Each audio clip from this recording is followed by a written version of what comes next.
चलिए शुरू करते हैं। ये जो पहली खबर आप लोग देख रहे हैं ये एनजीओ को लेकर है। हमारे देश में जो एनजीओस होते हैं जिनको हम कहते हैं नॉन गवर्नमेंट ऑर्गेनाइजेशन, ये लोगों को विदेशों से भी कई सारे पैसे प्राप्त होते हैं।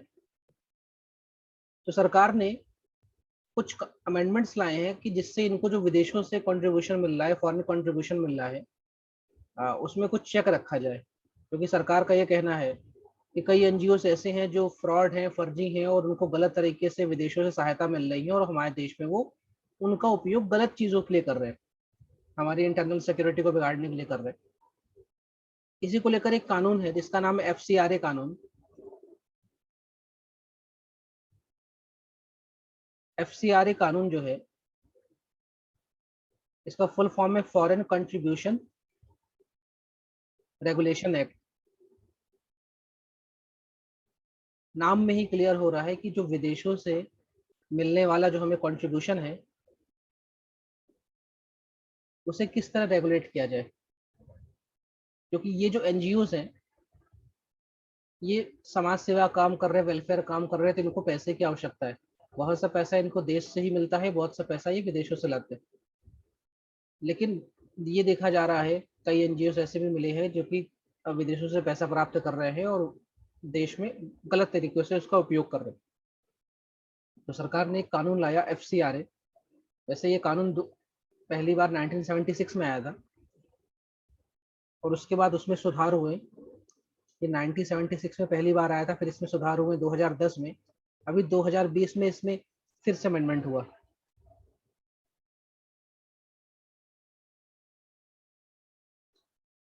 तो जो 2020 वाला अमेंडमेंट है, इसने कहा कि जो भी एनजीओ विदेशों से पैसा प्राप्त करते हैं उनके लिए शर्त यह है कि उन्हें एक नई दिल्ली में स्टेट बैंक की ब्रांच है उसी में खाता खुलवाना पड़ेगा और विदेशों से पैसा प्राप्त करना होगा। यानी अगर आपको विदेशों से पैसा मिल रहा है तो आपका नई दिल्ली की स्टेट बैंक की एक विशेष शाखा है उसमें खाता होना चाहिए। पहले ये था कि देश में किसी भी बैंक में आपका खाता हो आपको विदेशों से पैसा मिल जाता। तो सरकार ने इसलिए ऐसा किया है क्योंकि बहुत सारे एनजीओ जो हैं वो पैसे का गलत उपयोग कर रहे हैं। तो एनजीओ ने इसके लिए सुप्रीम कोर्ट के पास पहुंच गए थे कि सरकार ने ये जो काम किया है ये हमारे फंडामेंटल राइट्स का हनन है। यानी ये हमारे फंडामेंटल राइट्स का वायलेशन है। क्योंकि हमारा फंडामेंटल राइट हमें ये भी अधिकार देता है कि हम किसी भी तरह के प्रोफेशन को अपना सकें और कोई भी काम कर सकें सरकार के दायरे में रह के या लॉ के दायरे में रह के। लेकिन किसी एक विशेष शाखा में खाता खुलवाना, और ठीक है नई दिल्ली वाले एनजीओ तो खुलवा लेंगे लेकिन कश्मीर वाला एनजीओ को भी यहाँ खाता खुलवाना, कन्याकुमारी वाले को भी खुलवाना पड़ेगा। और ये क्या बंदिश है कि एक विशेष ब्रांच में ही खाता खुलवाए। तो इसके लिए सुप्रीम कोर्ट के पास ये पहुंचे और उन्होंने बोला ये हमारे फंडामेंटल राइट्स का हनन है। लेकिन सुप्रीम कोर्ट ने बोला कि सरकार जो कर रही ठीक कर रही, इसमें कोई फंडामेंटल राइट का इशू नहीं है। FCRA में संशोधन 2020 में हुआ था और इस संशोधन में कहा गया था कि जिसको भी विदेशों से पैसा प्राप्त करना है उसे नई दिल्ली की एक स्पेशल SBI ब्रांच में खाता खुलवाना मैंडेटरी होगा और सभी को अपना आधार कार्ड सरकार को देना मैंडेटरी होगा जो भी एनजीओ चला रहे हैं। और जो भी आपको पैसा मिल रहा है, मान लीजिए 100 रुपये मिल रहा है, तो 20 रुपये से अधिक आप एडमिनिस्ट्रेटिव खर्च नहीं कर सकते।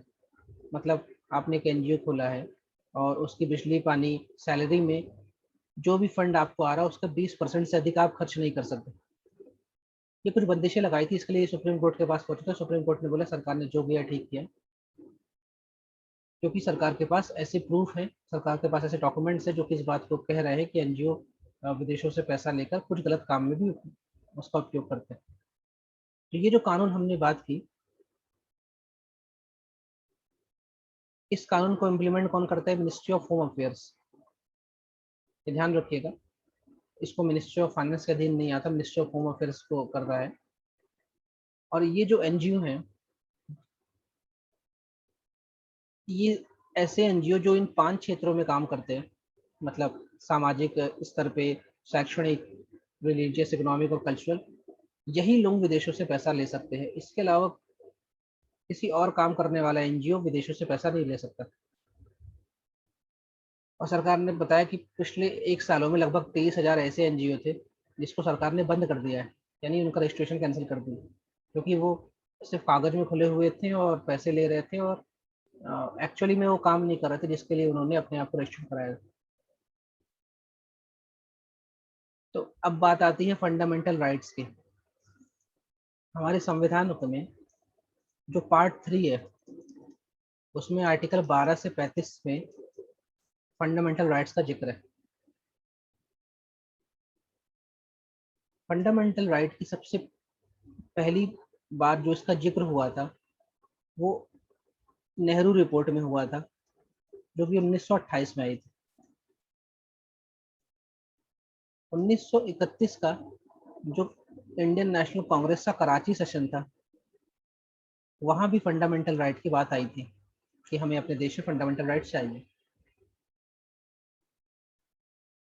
बाद में जब संविधान बना, तो हमारे पास इन फंडामेंटल राइट्स में जो आर्टिकल 19 है, उसका जो जी पार्ट था, यानी ABCD करके जी पार्ट बात करता था राइट टू प्रॉपर्टी को लेकर। ये संपत्ति का अधिकार हमारा एक मौलिक अधिकार, जिसको 1978 में हमने मौलिक अधिकार से हटा के एक कॉन्स्टिट्यूशनल राइट बना दिया, या ये कह सकते हैं एक लीगल राइट बना दिया। और अब हमने इसको 19 जी से हटा के 300A के अंदर रख दिया। तो मौलिक अधिकार मौलिक इसलिए है क्योंकि ये किसी से मांगना नहीं पड़ता, बाय डिफॉल्ट हमको मिल जाता है। हमारे देश में 3 तरह की इमरजेंसी का प्रावधान है। किसी भी तरह की आप इमरजेंसी लगाएं, आर्टिकल 20 और आर्टिकल 21 के मौलिक अधिकार कभी भी खत्म नहीं किए जा सकते, कभी भी सस्पेंड नहीं किया जा सकते। तो 20 और 21 आपातकाल में भी मतलब सस्पेंड नहीं होते। क्लियर है? रिप्लाई कर दीजिए। Yes sir.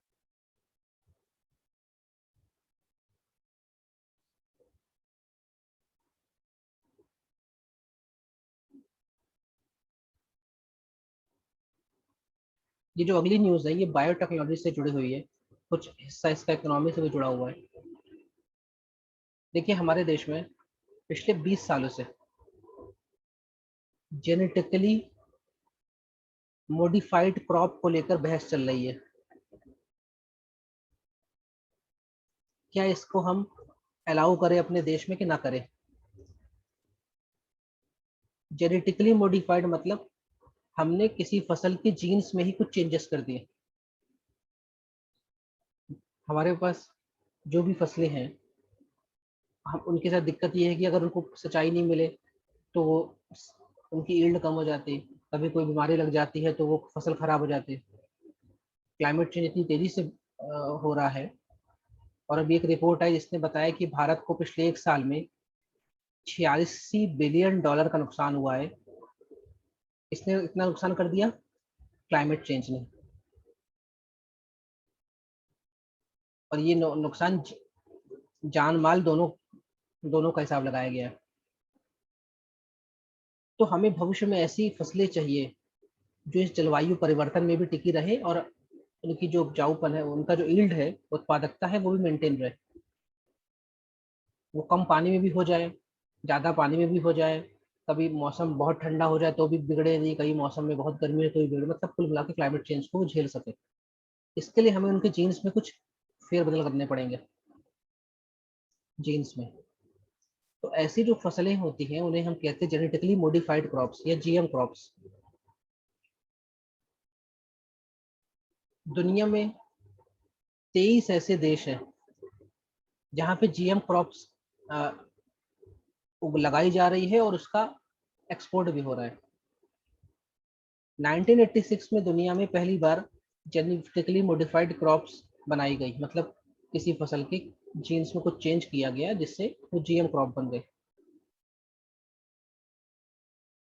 हमारे देश में 2006 में BT cotton BT cotton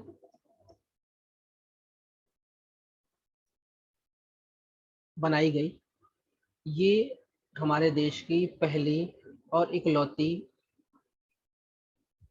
genetically modified crop है, बीटी कॉटन।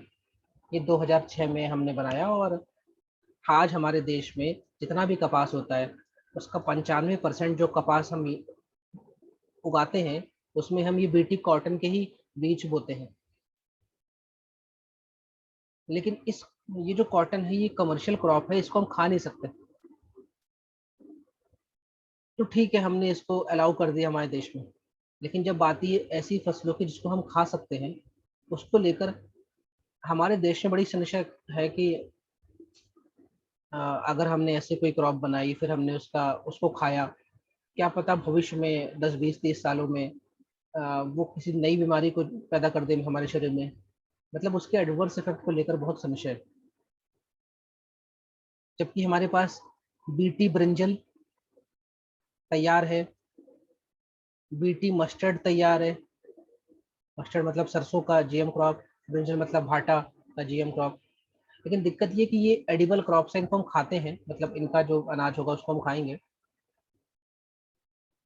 और जो भी हमारा फूड है वो सीधे हमारी सेहत को इफेक्ट करेगा। तो अभी ये न्यूज़ में इसलिए आया कि जो इंडियन एग्रीकल्चर रिसर्च इंस्टीट्यूट है उसने केंद्र सरकार को फिर बोला कि 2 साल पहले सर आपको एक फाइल दी थी बीटी ब्रिंजल के लिए, तो उस फाइल में कुछ काम कर रहे हैं कि नहीं कर रहे हैं? क्योंकि बीटी कॉटन 2006 से हम उपयोग कर रहे हैं और इस बीटी कॉटन की वजह से भारत जो एक समय कॉटन का इम्पोर्टर देश था, क्योंकि हमारे यहाँ आबादी ज़्यादा है, इतना कॉटन होता नहीं था। लेकिन इस बीटी कॉटन की वजह से भारत आयातक से कॉटन का निर्यातक बन गया। एक्सपोर्ट करते हैं आज हम कॉटन। और पिछले 20 सालों में लगभग 25 साल हो रहे हैं, न किसी किसान ने इसके लिए कोई शिकायत की कि इसकी वजह से हमारी फसलें खराब हो रही या हमारी मिट्टी खराब हो रही, और ना ही किसी तरह की कोई बीमारी का कोई सिम्टम्स दिखाए। तो सरकार पे प्रेशर है कि ये जो जीएम क्रॉप्स है इनको आप अलाउ क्यों नहीं करते। दुनिया की बहुत सारे विकसित देश हैं जो जीएम क्रॉप लगा रहे हैं, उगा रहे हैं, और उनको मतलब उनके अनाज को खा भी रहे हैं पिछले 20 सालों से, और उनमें कोई बीमारी नहीं आई अभी तक। तो हमारे देश में एक कमेटी है जिसका नाम है जेनेटिक इंजीनियरिंग अप्रेजल कमेटी, और ये मिनिस्ट्री ऑफ एनवायरनमेंट, फॉरेस्ट और क्लाइमेट चेंज के अधीन काम करती है। और इसका जो मुखिया इसको हेड करते हैं वो एक सचिव रैंक का अधिकारी करता है। ये हमारे देश में जेनेटिकली मॉडिफाइड क्रॉप्स के लिए सबसे बड़ी कमेटी है जो परमिशन देती है कि किस अलाउ करती है एक तरह से कि किसका उपयोग करना है किसका नहीं करना है।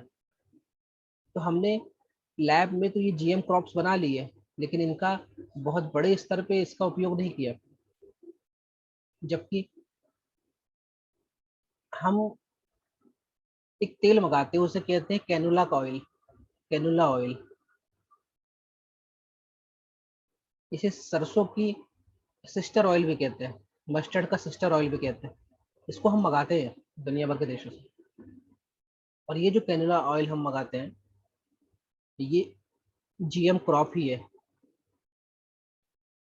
मतलब अपने देश में हम जीएम क्रॉप को अलाउ नहीं कर रहे हैं।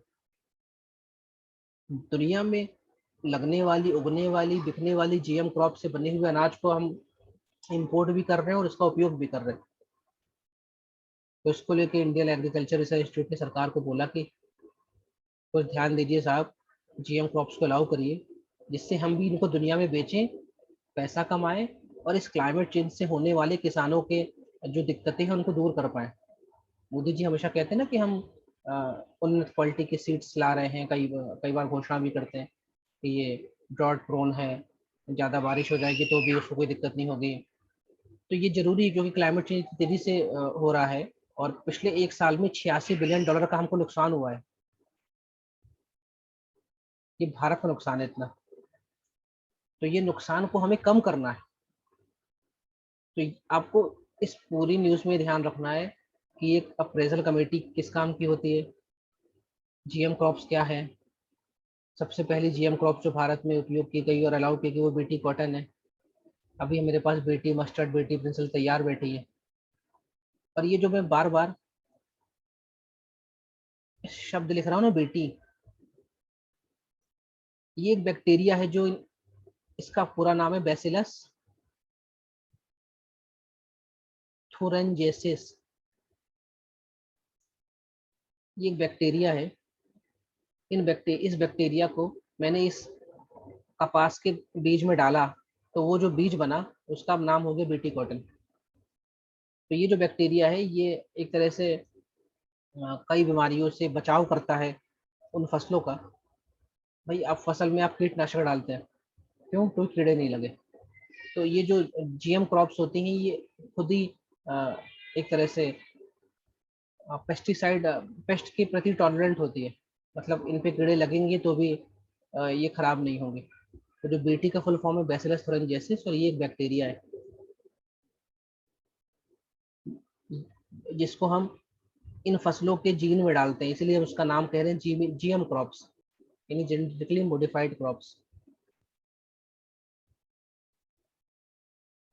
तो यहाँ पे आप नीचे देखें,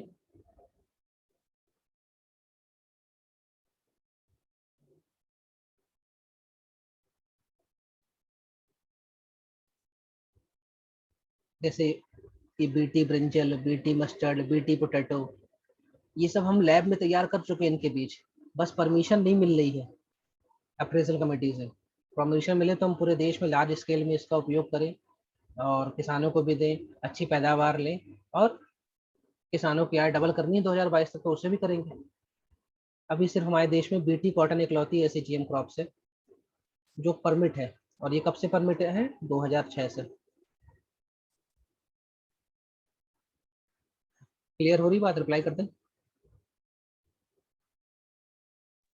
Yes, sir.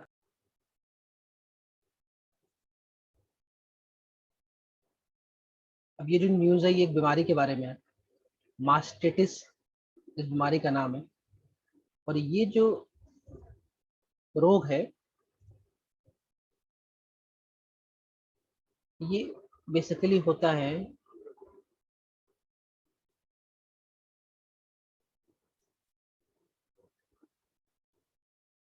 बोवीन एनिमल्स में।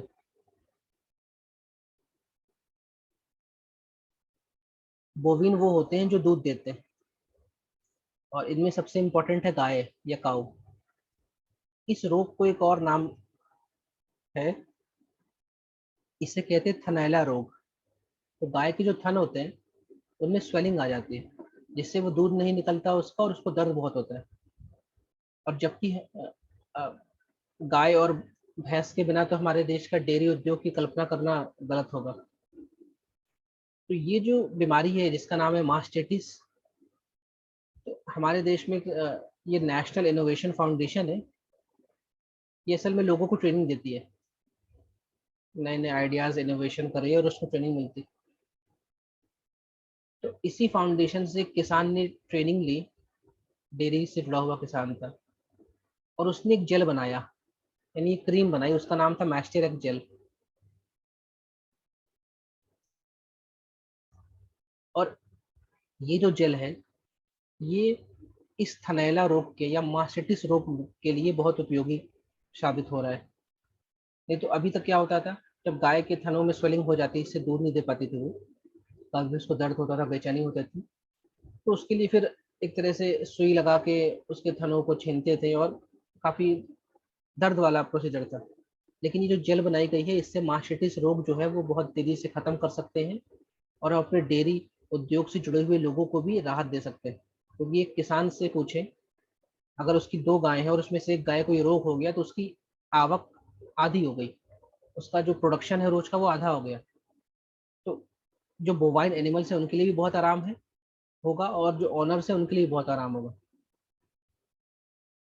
तो ये अभी पायलट बेसिस पे 8 राज्यों में शुरू किया जा रहा है। मतलब यहाँ के डेयरी जो किसान है उनको दिया जाएगा कि आपकी गाय को ये रोग हो तो आप इसको लगाइए, देखिए कैसा इसमें असर हो रहा है। क्योंकि जरूरी ये है कि हम दुनिया में मिल्क प्रोडक्शन में इंडिया नंबर 1 है, और गाय को होने वाला ये बहुत कॉमन रोग है जिसे मास्टिटिस कहते हैं। तो इस रोग से अगर हम निजात पा लें तो हम अपने डेयरी प्रोडक्शन को और बढ़ा भी सकते हैं। और सबसे बड़ी बात कि, कि हमारा ये जो डेयरी सेक्टर है, इससे जुड़े हुए किसानों की जो इनकम सिक्योरिटी है उसमें भी कोई फर्क नहीं आएगा, यहाँ तक कि उनकी इनकम और बढ़ेगी। तो इस न्यूज़ में आपको ये जानना है कि मास्टिटिस एक रोग है जो कि डेयरी से जुड़े हुए जो जानवर है उनको होता है। हम मिल्क प्रोडक्शन में दुनिया में नंबर 1 पे हैं, और हमारे देश में मिल्क प्रोडक्शन को बढ़ाने के लिए ऑपरेशन फ्लड चलाया गया था, ऑपरेशन फ्लड। और हमारे देश में ऑपरेशन फ्लड चलाने वाले जो व्यक्ति थे उनका नाम था डॉक्टर वर्गीश कुरियन। इन्हें मिल्क मैन ऑफ इंडिया भी कहते हैं।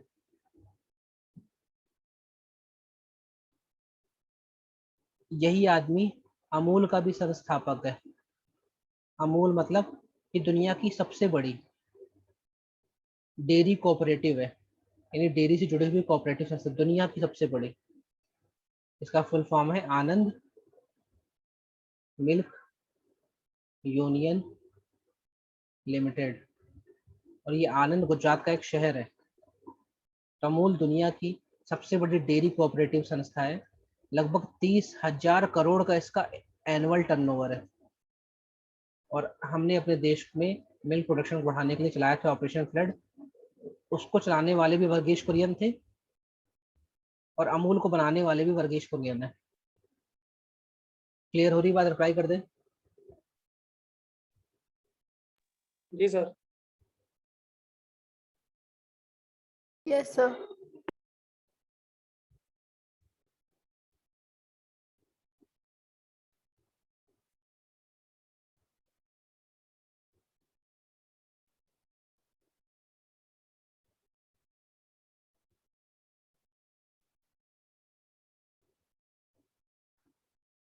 अगली जो न्यूज़ है वो मॉडल कोड ऑफ कंडक्ट को लेकर है। इसे कहते हैं हिंदी में आदर्श आचार संहिता।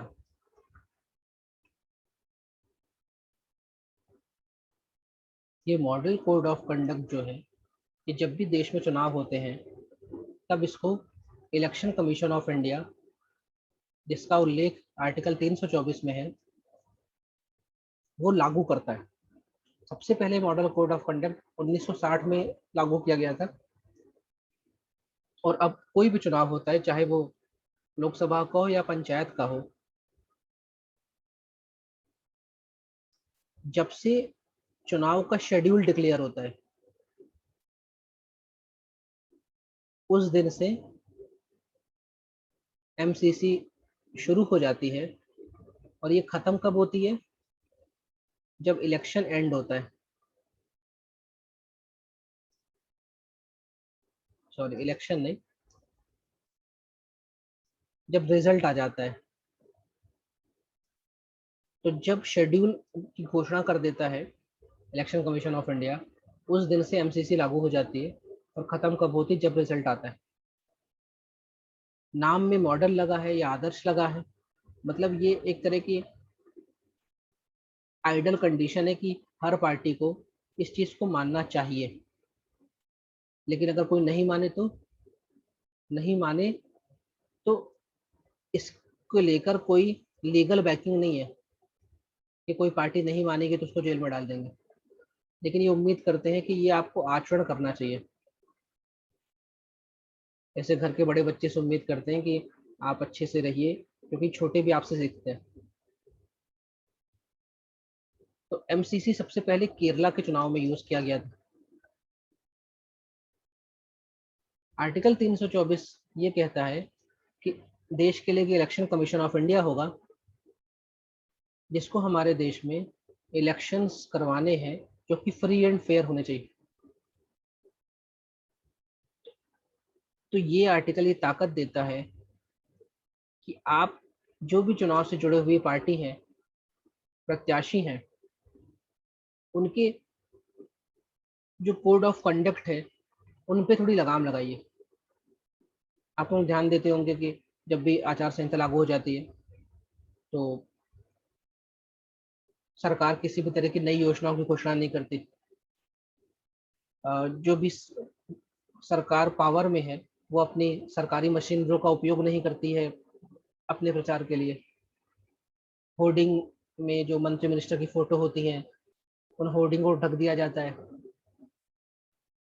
कोई ऐसी योजना जिसमें जैसे मोदी जी का झोला में सबको गल्ला मिल रहा, अनाज मिल रहा है, तो अगर जिस जगह ये चुनाव होगा वहां पे वो झोला हटा दिया जाएगा या फिर झोले से मोदी जी की फोटो हटा दी जाएगी। यानी किसी भी तरह जो पावर में सरकार है या पार्टी है वो इन्फ्लुएंस ना कर पाए वोटर को। जो सोशल नेटवर्किंग है साइट्स हैं या जो आईटी का उपयोग है, इसमें भी किसी तरह के ऐसे चीज़ें नहीं करनी जिससे आपको अनवांटेड एडवांटेज हो जाए। इसकी बहुत बड़ी गाइडलाइंस है और उम्मीद की जाती है कि जो भी पार्टी है, जो भी पार्टी के प्रत्याशी हैं वो इसको माने। लेकिन ध्यान रखिए अगर नहीं मानेंगे तो इलेक्शन कमीशन ऑफ इंडिया कुछ कर नहीं सकता। नहीं मानेंगे कुछ कर नहीं सकता। एक एग्जांपल बताता हूँ आपको। 2014 का जब चुनाव हुआ तो मोदी जी जब वोट डाल के बाहर निकले बूथ से तो उन्होंने एक सेल्फी खींची और अपनी वो उंगली दिखाई जिसमें स्याही लगी हुई थी। 2 घंटे बाद मोदी जी पर 2 एफआईआर दर्ज हो गई। हालांकि उस एफआईआर की वजह से मोदी जी पकड़े नहीं गए, लेकिन एफआईआर इसलिए दर्ज हुई क्योंकि मैंने बोला है कि जो मॉडल कोड ऑफ कंडक्ट शुरू कब होता है, जब घोषणा कर दी जाती है कि कब से चुनाव होना है कब तक, और खत्म कब होता है जब तक रिजल्ट नहीं आता। इस बीच में जो भी पार्टी से जुड़ा हुआ व्यक्ति है वो किसी भी तरह की ऐसी चीजें नहीं करेगा जिससे लोगों को मोटिवेट या जिसे कहते हैं कि डिस्ट्रैक्ट किया जाए। मोदी जी वोट डाल के बाहर निकले और अपनी उंगली की फोटो दिखा के एक तरह से इनडायरेक्टली लोगों को कह रहे हैं कि आप भी वोट डालें और मुझको ही वोट डालें। इसलिए उन पे 2 एफआईआर हो गई थी। बात लेकिन वही है कि एफआईआर होना और पकड़े जाना में अंतर है क्योंकि इस पे कोई लीगल बैकिंग नहीं है। न्यूज में इसलिए है क्योंकि कई जगह उपचुनाव हो रहा है, एमपी में भी कई जगह उपचुनाव हो रहा है। तो जब शहरी क्षेत्र में चुनाव होते हैं और जब एमसीसी लागू हो जाती है तो अभी तक ये होता था कि उस शहरी क्षेत्र में जैसे मान लीजिए इंदौर में कोई चुनाव है तो अगर एमसीसी लागू हो गई तो इंदौर नगर निगम कोई नया काम नहीं करेगा, कोई नई योजना नहीं लाएगा, कुछ नई घोषणा नहीं करेगा। इससे आम आदमी सफर करता है। तो अभी एक गाइडलाइन आई है कि अगर शहरी क्षेत्र में उपचुनाव हो भी रहे हैं, एमसीसी लगा भी है, तो भी जो म्युनिसिपल कॉरपोरेशन या नगर निगम है वो अपना काम कर सकता है। ऐसा नहीं कि उसके काम में कोई रोक है। तो एमसीसी के बारे में ध्यान रखिएगा। हमारे देश में फ्री एंड फेयर इलेक्शंस हो और हमारे देश की डेमोक्रेसी फलती फूलती रहे, इस वजह से ये एमसीसी लाया गया है। सभी पार्टी इसका समर्थन करती हैं, लेकिन इसकी कोई लीगल बैकिंग नहीं है। ऐसा कहीं कानून में लिखा नहीं कि एमसीसी होकर सबको मानना ही पड़े। सबसे पहले एमसीसी 1960 में लाया गया और केरला के इलेक्शंस में लाया गया। एमसीसी शुरू कब होता है? चुनाव की जब घोषणा होती है कि अब ये चुनाव होंगे इस तारीख से, तब से लग जाता है। और खत्म कब होता है? जब चुनाव का रिजल्ट आता है। क्लियर हो रहा है? रिप्लाई कर दे। जी सर। Yes, sir.